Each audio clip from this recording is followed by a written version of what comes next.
Pourquoi la France? Quel rôle, quel impact a la France? Et tout simplement, est-ce que ça peut changer concrètement les choses? Oui, je pense que ce vote est très important aujourd'hui puisqu'il vient à la suite du vote du Parlement de la décision de la Suède de reconnaître l'État palestinien. Ça vient à la suite du vote au Parlement britannique.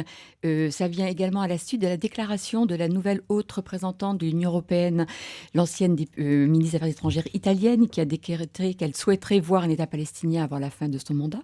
Et donc, on est dans une logique aujourd'hui diplomatique qui est très importante et qui permet surtout, me semble-t-il, de remettre la question palestinienne sur le champ politique et diplomatique et sortir du champ militaire, puisque ces derniers temps, on a beaucoup parlé de la Palestine et d'Israël lors de conflits. Et donc, il est temps aujourd'hui de sortir de cette logique militaire, de cette logique dramatique qui est très, très coûteuse en vie humaine, bien évidemment, et de trouver enfin une Mais solution à ce conflit. Et donc, cette démarche diplomatique se veut d'être un moyen de pression sur les acteurs en présence.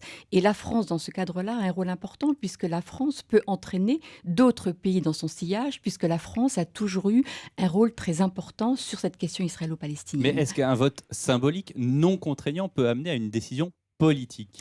Alors, je crois que quand même, là, cette décision, ou en tout cas cette proposition d'Elisabeth Guigou, qui est Mmh. responsable de la commission des affaires étrangères, qui est elle-même députée socialiste, on a évidemment parlé avec les autorités, j'imagine, du pays avant de s'engager dans cette voie-là. On sait que Laurent Fabius, cet été, avait déclaré qu'il fallait absolument Mmh. maintenant un intervenant extérieur, que la communauté internationale s'engage sur ce dossier pour justement sortir de l'impasse dans laquelle il se trouve.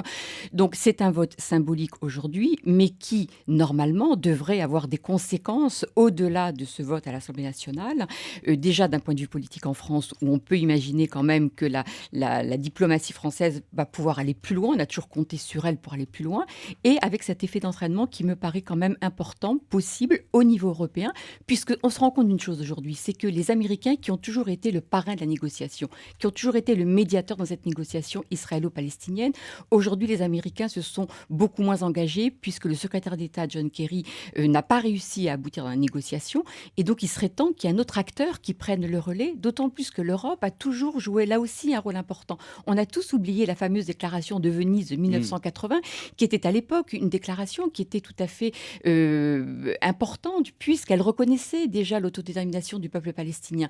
Donc l'Europe s'est toujours engagée sur ce dossier.